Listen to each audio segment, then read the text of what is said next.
مانگے اس کو عطا کیا جاتا ہے، اور پورے رمضان میں جتنے بخشش لوگوں کی ہوئی تھی اس سے زیادہ بخشش اس رات کو ہوتی ہے، چاند رات کی۔ وہ اللہ پاک گناہگاروں کو بخش دیتا ہے، یعنی رحمت بہت عام ہوتی ہے کہ بندہ اگر تھوڑی کوشش کر کے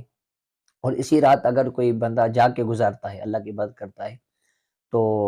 اس کا دل زندہ رہے گا قیامت کے دن، یہ بھی فضیلت ہے۔ اس کی قبر کے اندر نور آئے گا، یہ بھی اس کی فضیلت ہے۔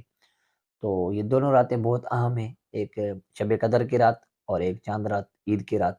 اس کے اندر خاص اہتمام کرنا چاہیے۔ تو علامہ صاحب وہ چاند رات کو کس طرح مطلب عبادت، کیا عبادت، مخصوص کوئی عبادت یا ہاں، شب قدر ہو یا چاند رات ہو، عبادت جو کرنی ہے اس میں